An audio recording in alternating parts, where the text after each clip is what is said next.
Welcome to my first video comparing the aesthetics of the Alfa Romeo 4C and Lotus Elise. Speaking of aesthetics, I don't really like that video experiment I just tried there, so let's go to the normal view. So what exactly is aesthetics?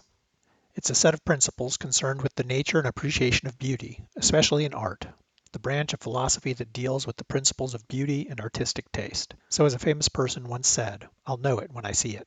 Being that this is completely subjective, I'll expect this to generate some controversy. Some of you will agree with me and some will not. That's okay. Please feel free to share your thoughts in the comments section. First, I just wanted to say that I think both of these cars are absolutely beautiful. If I didn't think so, I wouldn't own them. Aesthetics is definitely part of the experience of owning and driving a car for me. First, let's explore car branding in terms of emblems, logos, and fonts. Italians are known for having impeccable style and a real keen fashion sense, and you can see that reflected in the Alfa Romeo logo. By contrast, the Lotus logo is fairly simple, pedestrian, and quite frankly boring. It features the initials of Anthony Colin Bruce Chapman, the company's founder, which is a little bit of overdone ego. The Italians, masters of style, have incorporated the Alfa Romeo logo throughout the vehicle, even embossing it inside the gas filler compartment. Now I'd like to touch on another element of car branding, hallmarks and heritage elements. The most widely known of these is the BMW kidney grille, which has been seen on BMWs since the company was founded. Because every new design of BMW has to incorporate the kidney grilles in one form or fashion, it can dramatically impact design and the overall look and feel of the car, and sometimes can be quite controversial. As manufacturers move into the realm of electric vehicles, it can get downright silly to carry some of these design elements forward. Why on earth does an electric vehicle need radiator grills?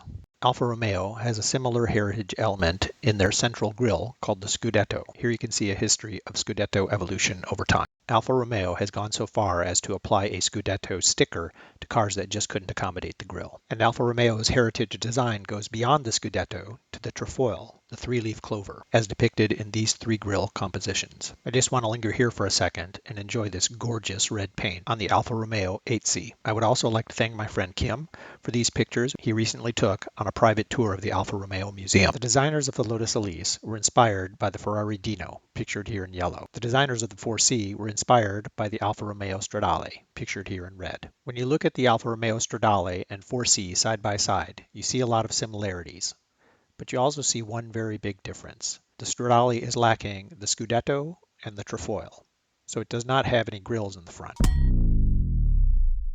Correction. The Stradale does have an unobtrusive Scudetto and trefoil.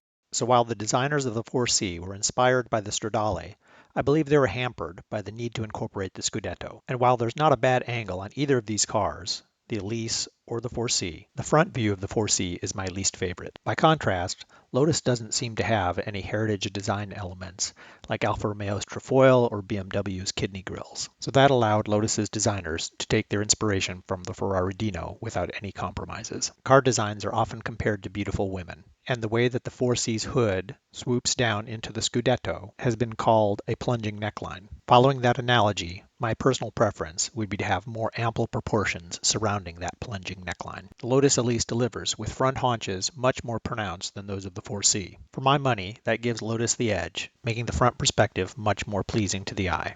I thought this image presented a good personification of the Alfa Romeo 4C, and this image a good personification of the Lotus Elise.